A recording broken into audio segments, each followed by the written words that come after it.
We have a whole video from a week or two ago about the derailment, crash, and subsequent planned explosions in East Palestine, Ohio, which you are free to go watch at any time. But we should preface this whole video with the fact that, yes, what happened should have been prevented by industries either choosing to or being regulated to improve safety by investing in their employees and updated technology.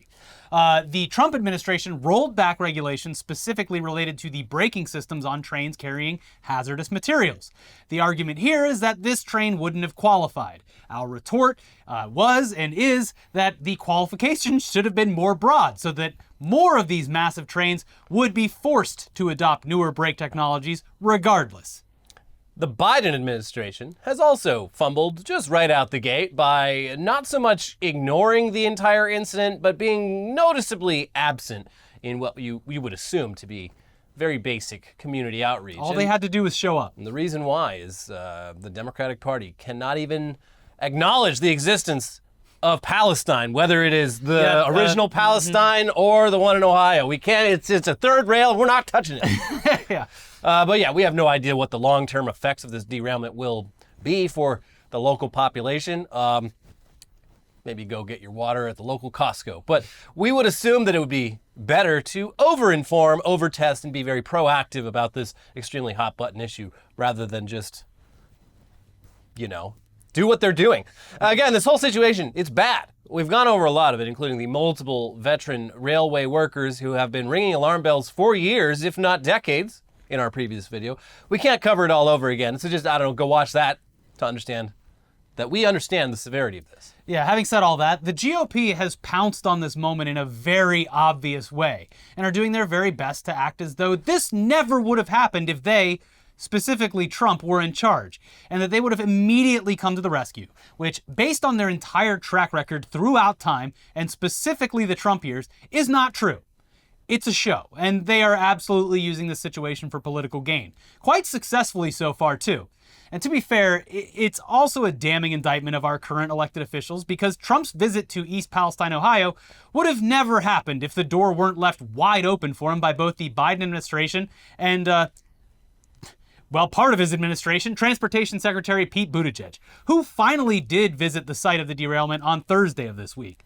And this visit follows a visit from the head of the EPA last week, which, yeah, that's great, but it's not as exciting. The person doesn't have a recognizable name. So, obviously not going to be big news, but it still happened. And for his part, Biden was busy visiting Ukraine amidst the 1-year anniversary of the Russian invasion, which is also really fucking important. Yeah, it's important, but also it's very easy to look at Biden signing checks for another country and, feel a little left out, feel a little neglected. And that's how it's being positioned, successfully. Yeah. Yeah. Anyway, this is all in addition to other officials from the EPA and the NTSB visiting the site of the derailment immediately following the crash. The administration offering federal assistance, getting FEMA in contact with local officials to help with operations. What they didn't do, though, was show up. And it's so noticeable that it became very, very easy for the GOP to pounce on that. There's a lot of bad stuff going on, but the right's ability to laser focus on hot button issues like these with the knowledge that they are not the ones in charge and can act as though everything would have been literally perfect on their watch is quite literally acting in bad faith. Mm-hmm. And they know that it will win them favor and praise despite not doing anything but showing up with pallets of water or Goya beans or, talking about on their news programs nightly. This is the tossing a paper towel to the victims of the Puerto Rican hurricane all over again. I also want to address among the more deranged blue wave, we love Kamala Harris branch of the brain-damaged online Democratic Party. A lot of them are just like, well, these people voted for Trump, so fuck them. Should have voted for Biden. It's like, well, that's a very odd take. Yeah. It's like, not showing a lot of compassion there. Yeah, it's like, okay, so even if they had voted for Biden, Biden won in either case and didn't it still happened under Biden. So what are you talking about? But yeah, they're just like, well, why should Biden go? It's like, yeah, why should Biden go to a place where he might actually swing some voters by showing up in person and being compassionate? You're literally, I guess we'll never know now. Handing the GOP free talking points. Democrats, the real brain poison ones are just so fucking annoying. Anyway, let's get things straight right out the gate. The Republican Party has been in lockstep with the major railroad companies in their effort to deregulate the industry while also hindering any union efforts that could and would make railways safer through advanced technology deployment, proper staffing, and employee protections. The Democrats have also been pretty much in lockstep with them, but yeah, it's been a bit more bold from the GOP side. The GOP did not suddenly have a change of heart, and their decades-long battle against any and all environmental protections in favor of monetary gain should be enough to prove that this is all bullshit. But here we are once again, doing the goddamn media's job for them because everyone else just sees this shit, refuses to acknowledge living through decades of Republican policymaking, and instead says, wow, Trump brought them McDonald's and water bottles. Great guy. Let's get this guy who outwardly hates government assistance programs and safety regulations of any sort back in office.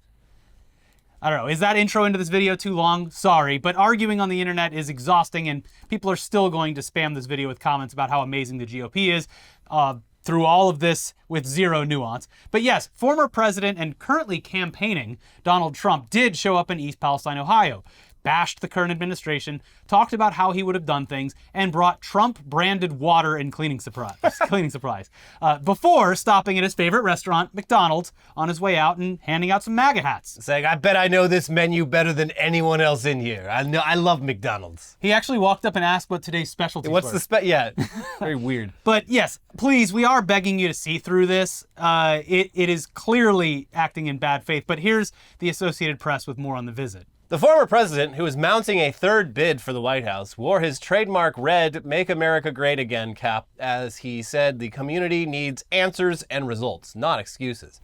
Trump appeared with U.S. Senator J.D. Vance, Republican of Ohio, Mayor Trent Conaway, and state and local leaders, and traveled via motorcade, giving the visit the look of an official presidential visit. The trip offered Trump, who has held few events since he launched his campaign in November, an opportunity to reprise the role he often held as president, surveying disaster damage and meeting with residents following tragic events. He praised the staff of the Federal Emergency Management Agency, even as he offered criticism. He also donated cleaning supplies along with pallets of what he said was Trump-branded bottled water to residents concerned about the water coming out of their taps. Before leaving town, Trump stopped by a local McDonald's where he passed out hats, ordered meals for first responders, and picked up food for the plane ride home. He's just like me. He also visited Little Beaver Creek to inspect the damage and greeted supporters assembled nearby to cheer him on. Thank you for not forgetting about us, one woman told him. Have fun, everybody, Trump told them after signing autographs. Have fun. He did this before. Another strange thing with this is the local GOP and the Trump GOP seem to not really be on the same page here because for like at least the last week, every local government nearby has been like, see, this water's delicious. Tastes just like normal water to me. Let's pour ourselves a glass of water. Trump shows up with tastes like great. Trump Don't drink the water. It's fucking toxic. And he's right. There's one thing that he's good at because it works. It's part of the strategy is for his constituency, the optics. Yeah. Going to places and just being seen and then being like, all right, well, my job here is done, is something that he has done consistently in his public political persona. Yeah. So he knows the optics. So this is, by the way, the same guy who we're talking about, Trump, by the way, who during his presidency was dealing with the peak of the Flint water crisis, then blamed it on General Motors and proceeded to block a federal health study on the nationwide water contamination crisis because it would cause a, quote, public relations nightmare. Trump's head of the Environmental Protection Agency at the time, Scott Pruitt, had his first year in power summarized as follows. In legal maneuvers and executive actions, in public speeches and closed-door meetings with industry groups, he has moved to shrink the agency's reach, alter its focus, and pause or reverse numerous environmental rules. The effect has been to steer the EPA in the direction sought by those being regulated. Furthermore, a 2018 study in the American Journal of Public Health found that in the first 6 months of Pruitt's tenure as EPA head, that the agency had adopted a pro-business attitude unlike that of any previous administration. The study argued that the Pruitt-led EPA has moved away from the public interest and explicitly favored the interests of the regulated industries. Trump would then cut the EPA's budget by 24% and demand that it fire around 15,000 employees. Trump's appointee would go on to draw the ire of the Office of Government Ethics for using the agency's money for his own personal gain or expenditures. He wanted to have a separate office in his home state, gave people places, his friends, contracts and places to live in Washington. There was a lot of I remember. money going around. After all of this, after just 2 years at the EPA, he resigned, of course. So again, fuck that guy and fuck Trump for installing him. But that's not all, because for all of Trump's apparent love of FEMA, the Federal Emergency Management Agency, he sure didn't like utilizing it while he was in office, specifically when it would help people in states that he lost in the 2016 presidential election. In the days leading up to his visit to East Palestine, Ohio, and while on site, Trump claimed that he would have immediately brought in FEMA and put the full weight of the government behind analysis, cleanup, and prevention. I know all of our memories are a bit screwy by now, but back in 2020, a whole 3 years ago, Trump outright refused to provide federal aid to California after devastating wildfires wiped out entire towns. He instead demanded that everyone rake up their brush so it doesn't happen again. Thank you, Mr. President. Thank you. Trump later reversed his decision when even the biggest weirdos in D.C. thought that withholding disaster relief from people he viewed as political enemies went maybe a smidge too far. Also, the towns that burned down were fucking Trump towns. Yes. This wasn't the Hollywood liberal establishment's houses burning down. This was poor. I think like one of the biggest ones was like a fucking trailer park. Anyway, this is all just to remind everyone that Trump he's a very petty man. He's only ever looking out for one person, himself, Donald Trump. So if showing up to Ohio and doing some photo ops is good for his brand, he's going to do it. Yeah. And it seems like it's pretty good for his brand. I mean, the guy delivered what he described as Trump water to the people of Ohio, which is apparently a real thing. Also, Goya beans. From the sinks of Mar-a-Lago. Yeah, apparently this was an actual brand that he was distributing and selling like 10 years ago, a decade ago. And people are like, oh, this water must be old. And it's like, no, he's still been manufacturing it for private use in his resorts. Oh, okay. Because, like, yeah, you're really not supposed to drink plastic bottled water that's like more than like a year or so old. I've seen the argument of people being like, don't drink that water. It's 10 years, 13 years old. And it's like, okay, well, hold on. I don't know. Maybe it is bad in old water, but the truth is that he still manufactures the water for his resorts. So maybe it's okay, but it's also the weirdest fucking argument to take in all of this. Whatever. If for some reason you're like, okay, well, sure, at least he showed up. Yes, it was all for show, but yes, you're right. He made them feel good. Yeah, now let's look at some of Trump's recent policy positions for his presidential bid once again, just to remind you where he's at and where he's headed if, given the Republican nomination. Many of you will die or be sickened, but I will be there to comfort you and purchase McDonald's for you, assuming you're in a state that voted for me. Yeah. So that's the trade-off. Yeah, sure, but aside from that is some pretty crazy stuff, like his recently laid out plan to end crime and restore law and order. Oh, yeah. Which is essentially just a rehash of old policy goals slightly cranked up. It includes massive funding for policing, bringing back stop and frisk, sending his Department of Justice to open investigations into what he describes as Marxist prosecutors in leftist cities, expanding the use of the death penalty to include drug dealers. He also wants to bring back firing squads. Yeah, sending in the military when he feels like local law enforcement is refusing to act, and expanding criminal consequences for teenagers. Seems pretty fucking aggressive and very bad, but yeah. What do I know? I mean, look, if we're going to have the death penalty, I'd rather get shot than go through this whole song and dance where they're like, we're just poisoning you. Some dickhead who doesn't even know chemistry is like mixing chemicals together and...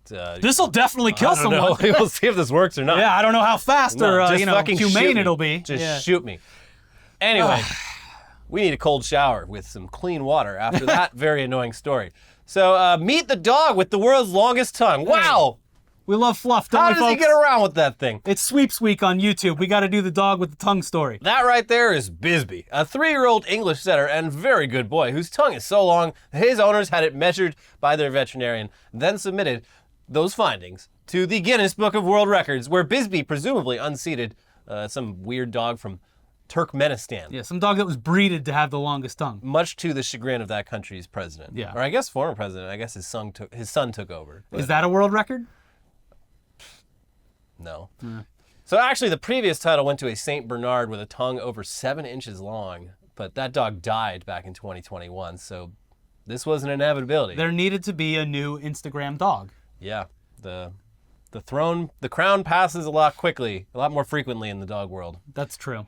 But how long is this new record holder's tongue? And can you pet the dog? Well, here's more from the official Guinness Book website. Yeah. Bisbee, the English setter, probably isn't a pooch you'd want doggy kisses from. I would. That's because the Tucson, Arizona, USA pup has quite a long doggone tongue. Measuring 3.74 inches, or 9.49 centimeters, the 3-year-old pup's tongue is longer than a popsicle stick, making it the longest tongue on a living dog. For this record, a dog's tongue is measured from the tip of its snout. The dog must have its tongue out of its snout as far as comfortably possible, when a qualified vet will then measure from the tip up to where it is first visible out of the snout. I measure from the butthole. Yeah, I mean, that's cool. It's kind of how everyone measures the size of their penis, starting from their asshole. So it's a cool way to measure things. I hope the dead dog, the St. Bernard, I hope they had that tongue sent to like the Muter Museum or that would be amazing. Someplace like that. Come visit beautiful Philadelphia. Look at that tongue right there. Yeah. Another medical oddity. But as far as petting Bisbee goes, well, according to his owners, he is as friendly as can be. He loves... They'll wrap that tongue around you like a watch. Yeah, he enjoys showing lots of affection, so get ready for those big wet kisses. Still, coming in at nearly 4 inches past the snout might seem big to some. But yeah, it does seem pretty big. You telling me there's a contender? As Robin from Howard Stern would say, 4 inches is fine. But Mochi, the dog who formerly held the record before going to heaven, had a tongue that apparently measured nearly 7.5 inches. Yeah, that's ridiculous. Or over 18 centimeters past the snout, which is outrageous and puts poor Bisbee to shame. Mochi would stick out his tongue and like they'd put the peanut butter on the fork and spread it on that tongue like a slice of bread. Yeah. And they play it like a one-string bass. Boom, boom, boom, boom, boom, boom. Yeah, Mochi was the shower. Bisbee's simply the grower. Also, like, dogs, if they know there's like a treat like under a door or something, I mean, they'll try to get to it. Yeah. But like, this Mochi dog. How are you going to protect anything? Yeah, it grabs it like an elephant. See 7 inches of tongue come from like under a door? Yeah. What is that? Luckily, it was a St. Bernard and was very big in every other conceivable way, so... How big was his dick? Probably massive. Oh my God. Yeah, we don't know. Does Guinness even You know what acknowledge... they say, big tongue? Yeah, you gotta have a big dick to big? carry around that root beer bottle around your neck all the time. Saving skiers constantly. That's what it is. Here's some Barks root beers. No, I need help. How about a nice frothy root beer? That's what it is, right? No, I think it's like it just has like supplies. I don't know actually. No, it's filled with root beer. Root beer. I thought it was hot chocolate. When I was a little kid, I thought it was hot chocolate. How does it stay hot then? It's insulated in the little barrel. And through the dog's warm skin, obviously. Yeah. It just folds its skin layers over. Here you go. Here's your hot chocolate. Like, this is frozen solid. What am I supposed to do with this? Please. Well, yeah, I think the St. Bernard it's there to offer comfort and one last warm drink before you inevitably die. Mm-hmm. You see, so it is funny though that in every depiction it is just a small wooden keg being carried around by a St. Bernard. What's in that keg? Well, this dog developed a long tongue so that it could lick out of the keg without anyone being suspicious. Oh, nothing's there. Must I don't know what happened. No more root beer for you. Sorry. So yeah, look. In our opinion, all these dogs, they're all good boys and good girls, no matter how big the tongue is. I'm not a tongue queen. It doesn't matter what size. What a fun story to cap off the whole Ohio derailment being co-opted for political gain kind of thing. How close to the Ohio River does Bisbee live? Because it could be. Well, it's Tucson, Arizona, so very far. But I'm saying it could be chemicals. It might be. You know, they're saying that we've yet to see what dog has come out of the sludge in Ohio. Yeah. I saw this. I don't know how accurate it is, but they say that like human penis sizes have like gone up dramatically in the last like 30 years, and they're like that's the good news. The bad news is that this is because of just like pollution and like on a scale never seen before. Like you are being poisoned in every possible way, and you will die 20 years prematurely, but your hog's gonna be hogging. But would you want to live an extended 20-year life with a small penis? Yeah.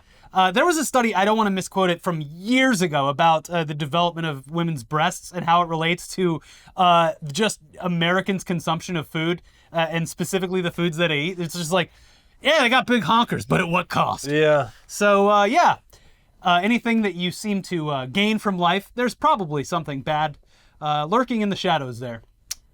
Every silver lining has a touch of gray. And a bad back, too. For the men with the big dongs and the women with the big boobs. Oh. Everybody's struggling. Anyways, we do have more news for you in just a minute, including the big reveal that WB is going to be making more Lord of the Rings movies. What? You get a Lord of the Ring. You get a ring. You get a Lord. What? And yeah, that's pretty much all we're going to talk about. Warner Brothers says they're going to make more Lord of the Ring movies. Does that statement require more analysis? I don't think so. Yeah. It's not even really that surprising. No, it's not. It's IP that they own. Either way, here's a word from today's sponsor before we get into the rest of the news from this week. Today's sponsor is Factor. This year, you've got goals, and Factor is here to help you achieve each and every one of them. Save time and have the energy you need to tackle everything on your to-do list with Factor's ready-to-eat, nutritious meals delivered straight to your door. Get Factor and not only skip the trip to the grocery store, but skip the chopping, prepping, and cleaning up too. Factor's fresh, never frozen meals are ready in just 2 minutes, so all you have to do is heat and enjoy. No matter what your lifestyle, Factor has the meals to help you live it to the fullest with keto, calorie smart, vegan and veggie, and protein plus meals on the menu each week. Prepared by chefs and approved by dietitians, each meal has all of the ingredients you need to feel satisfied all day long. With 34 chef-prepared, dietitian-approved weekly options, there's always something new to try. Plus, you can round out your meal and replenish your snack supply with an assortment of 36 plus sweets, smoothies, juices, and more satisfying add-ons. Looking to cut back on takeout? Get Factor instead. Not only is Factor cheaper than takeout, but meals are ready quicker than restaurant delivery. Just 2 minutes. Beat that, restaurants. Eating vegan or veggie is a snap with Factor. Because each meal is prepared by chefs and approved by dietitians, you know that your Factor meal has all the ingredients you want and nothing you don't. And if you're looking to mix it up, you can add a protein to select vegan and veggie meals each week. Just to piss everyone off. Head to factormeals.com/newsdump50 and use code newsdump50 to get 50% off your first box. That's code newsdump50 at factormeals.com/newsdump50 to get 50% off your first box. All right, back to the news now, and dipping into the entertainment side of things for a minute. We are here to let you know that there will be absolutely no slapping at the Academy Awards this year. Good. I didn't like that one bit. I was very offended. He could have killed him. If his hand was full of bees, and Chris Rock was allergic to those bees, I don't even want to think about what could happen. Also, I guess I'm not watching the Oscars this year, because that's what I was looking forward to. This is the most exciting thing that's happened at the Oscars in decades, and now they've banned it? Yeah, I mean, this wasn't even an issue until last year, but it was also taken way too seriously in the days and weeks and somehow months that followed. It's still, like, Will Smith is still kind of, like, hiding out. He released a movie, and it was, like, just blacklisted, basically. Yeah, I mean, I think it's been long enough, and guys. For what? Having a bald wife who wants you to stick up for her? Like, Will Smith clearly, he's the one who needs the most help here. Chris Rock was fine. Yeah. So, I don't know. It seems very weird how much people are still hung up on this. It is strange. He needs a divorce, it seems like. Yeah, you would have thought that Will Smith killed a guy on live TV the way that both the industry and people online reacted to the whole thing. But still, the slap heard round the world was enough for the Academy to bring in a fucking crisis team in order to stop it from happening again. They've got fucking laser dots on all the actors. Don't mind the snipers up there in the catwalk. They're here for your safety. Just in case. Yeah. But yes, it's insane when you see the words crisis team being deployed to the Academy Awards. But look, in addition to the crisis team, sorry, Academy, but nothing is going to save the Oscars at this point, especially not what everyone assumes is armed guards standing by to make sure none of the actors hit each other. You know what the Oscars needs? They need to take a page from the BAFTAs playbook. Did you see? No, tell me. Did you see the opening number from this year's BAFTA awards? We can't show it. No. You just got to look it up. There is part of Brexit said it could never leave. One of the actresses from Hamilton does this sort of musical medley, and it is very strange.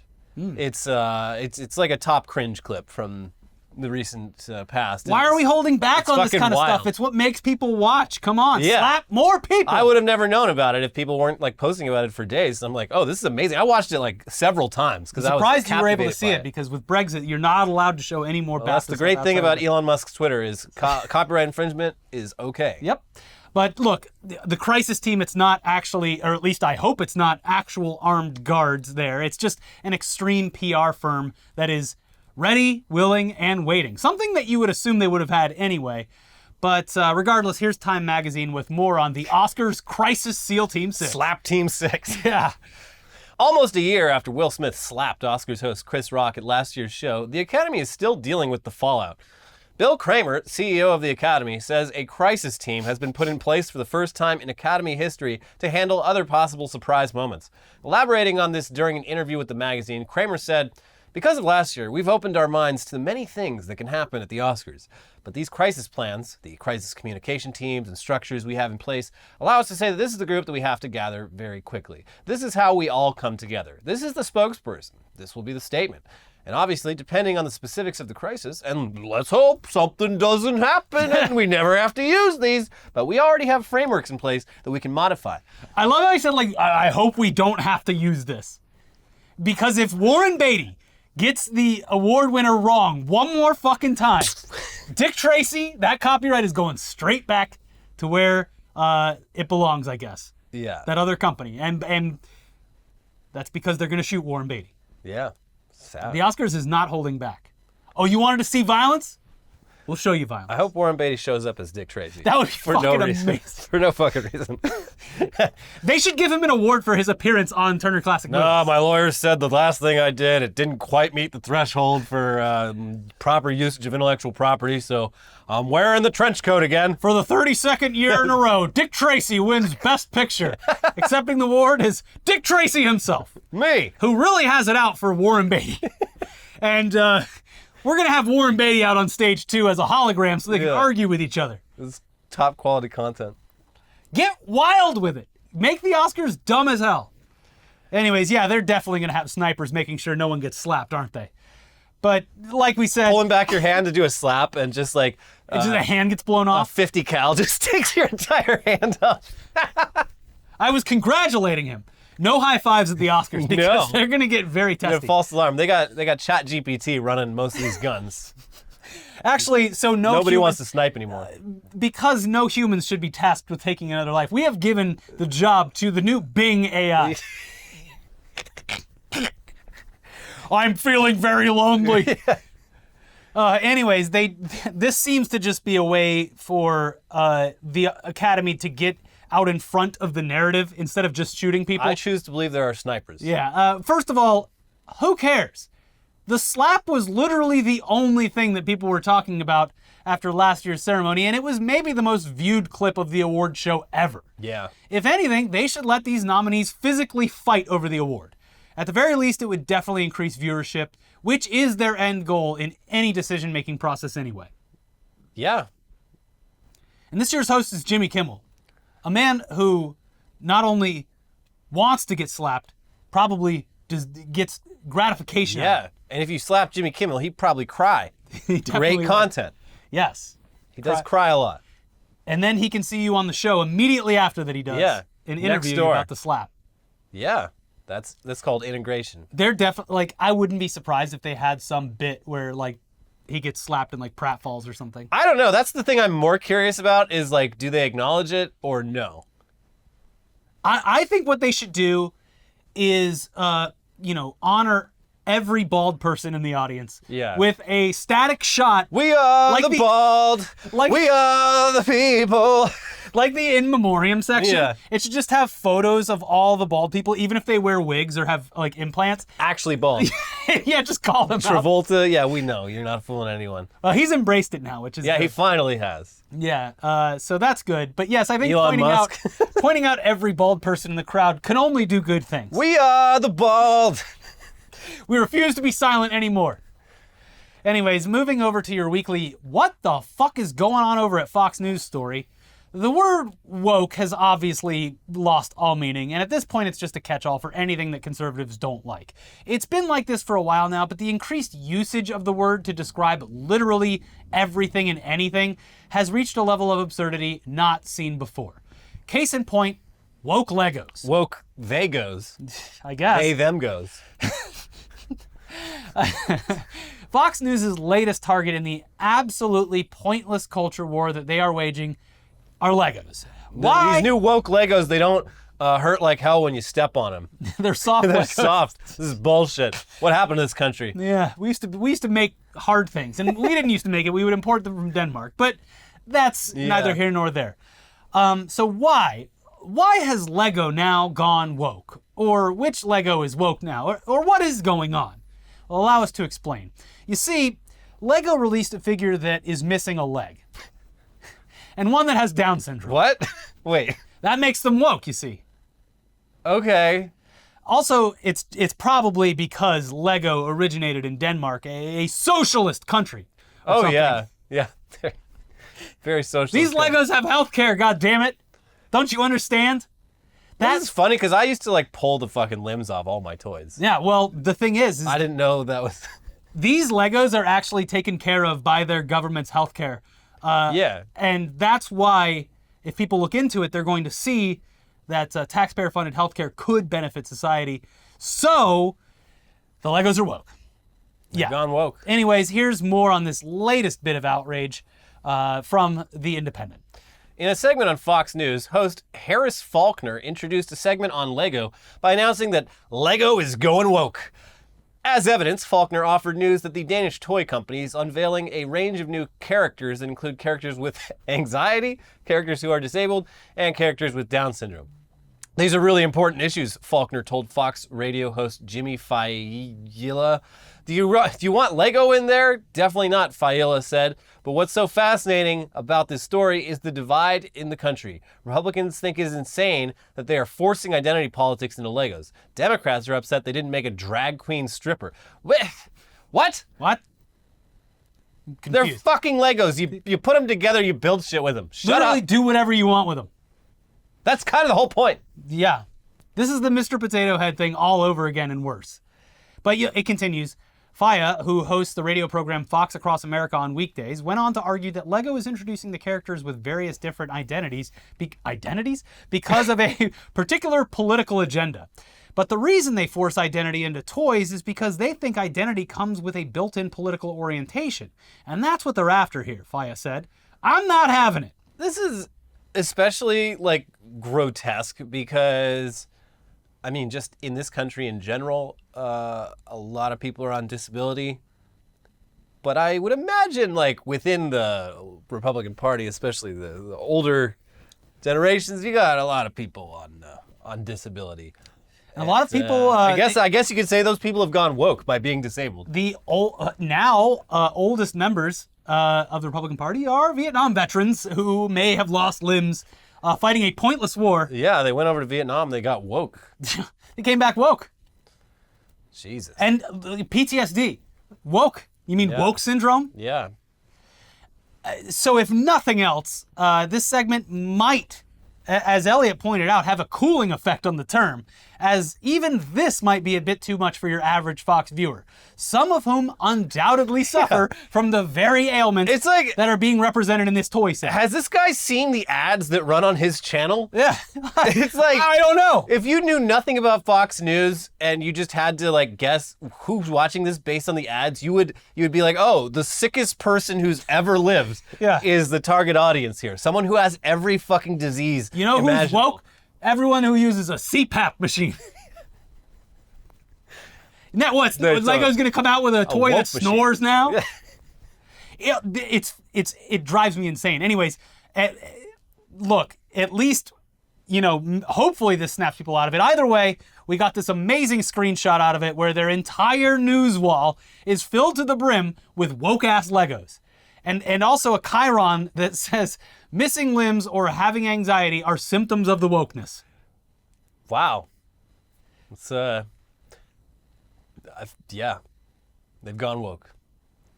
I can't wait to see what goes woke next. I don't know. I feel like we've reached the pinnacle of this, but I'm constantly impressed by their ability to find new and exciting things that they consider woke. Having diabetes is going woke. Wearing adult diapers, woke. You should be shitting your pants like a man. Exactly. Let your body decay naturally. Don't do anything to stop the process of Type 1 diabetes, not woke. You're born with that. Type 2, though, it's an identity that you adopted later in life. Very woke. Someone woke up too many times at night and had an eclair. Too woke. Too woke. Yeah. Anyways, over in the media affecting geopolitics, U.S. intelligence released 2 sets of images and statements about Chinese technology that can be summed up by the U.S. saying, this you? Of course, in a derogatory sense. Yeah. One image captured by a U.S. spy plane flying above the Chinese surveillance balloon clearly shows the device from the closest possible angle. In the reporting on the release of the image, the Washington Post adds, the photograph appears to have been taken from the cockpit of the single-seat U-2 Dragon Lady. What? That's the name of the U-2 plane that Did was they spying choose on that the one Chinese. specifically? Yeah, let's just get extra racist with it. The Dragon Lady, a high-altitude reconnaissance aircraft in service since the 1950s. Okay, so there's their excuse. It used to be okay to say Dragon Lady. Do you know how fucking pissed people would get if they changed the name of this plane that they're not even supposed to know about? The Air Force has gone woke. U-2s can cruise at altitudes greater than 70,000 feet, allowing it to look down on the Chinese airship that officials said had reached heights of 60,000 to 65,000 feet. The image shows an Air Force pilot, clad in a pressurized suit and helmet, maneuvering the aircraft as the balloon passes below. Large solar panels attached to the airship appear to be visible, with equipment strung from a canopy that U.S. military officials have described as 200 feet tall. The craft's payload was estimated to be the size of 2 to 3 buses. That's not a Chinese spy balloon. That's the battle bus. Yeah, where we dropping, boys? That is, all things considered, when you think about how that battle bus is doing up there, do we know that this isn't some big Fortnite metaverse we're living in? Yeah. Yeah. Also, there was again, I must be spreading in bad faith, but a clearly edited video of the spy balloon from the ground where someone has altered it to add like a CCTV camera that moves, and people are sharing it. You wouldn't be able to see that. It's ridiculous. Anyways, over in another display of U.S. tech superiority, the NASA Mars Reconnaissance Orbiter has confirmed that China's Mars rover has broken down and apparently hasn't even moved for several months. Yeah, we packed a couple blue shells with our rover. You're like, yeah. Boo! I don't think so. Womp womp. Yeah. From space.com, on February 10th, China's Tianwen-1 mission, the country's first interplanetary mission, celebrated its second anniversary in Mars orbit. But in one major piece of the mission, the Zhurong rover seems to have stalled, and there's now photo evidence of its stationary state. Zhurong entered a planned hibernation in May of 2022 to ride out the dark and cold Martian winter, as the rover relies on solar energy for power and heat. Its controllers at the China National Space Administration, CNSA, anticipated a wake-up in December as the light returned in Martian spring. But I love how it's just like Australia. Yeah. Yeah. Mars. Just like Australia. But the agency has not yet provided any updates about Zhurong. New images, released Tuesday, February 21st by the University of Arizona, which manages the high-rise camera on NASA's Mars Reconnaissance Orbiter, show that Zhurong did not move between September 7, 2022 and February 8, 2023, further suggesting that the rover has not yet awoken from hibernation. Not woke. The Chinese rover. Yeah, it's sleep. Yeah, yes. Anyways, we flew a helicopter around up there, so checkmate. Yeah. We're winning on that planet at least. Yes. This is also like totally a case where they're gonna be like, well, you see, solar power doesn't work when the lights are off. Checkmate, libs. To jump off of that, Matt Gaetz is currently trying to stop wind farms in the Gulf of Mexico, and his reasoning is the same as Trump's. Birds? He claims that it has a negative environmental impact because of all the birds that it will kill. No. And I wish someone would just go back, like, I don't know, 10, 15 years ago and just show him the fucking BP oil spill in the Gulf of Mexico that is still affecting the entire area to this day. Yeah, I mean, hey, buddy, if you're worried about the birds, Check out these dolphins. yeah, check this shit out. You're not going to believe Deepwater Horizon. Mark Wahlberg went there. It was a whole thing. He did after he went to Boston. Yeah. Yep. Anyways, that's it for today's news dump. It was a lot of dumping. Yeah. So, hope you enjoyed the episode. If you did, please subscribe to the channel. Please like the video so we can, survive on here. Section 230 not going to be decided until this summer. Yeah. And it seems as though the Supreme Court is kind of just washing its hands of it. Like, this is not our job. I hope that's the case. Yeah, it seems that The way. suspense is killing me. Yes. I am edging. So don't let me edge any longer. In the meantime, please watch our most recent episodes of Tech News Day. It is chock full of AI drama that you do not want to miss, including the best new channel on Twitch. Please watch the video and also watch our earlier video from this week, which includes the Instagram paid verification drama that's currently unfolding. Very dumb. Subscribe to the channel, leave a like, leave a comment, and we'll see you soon. Bye. Bye.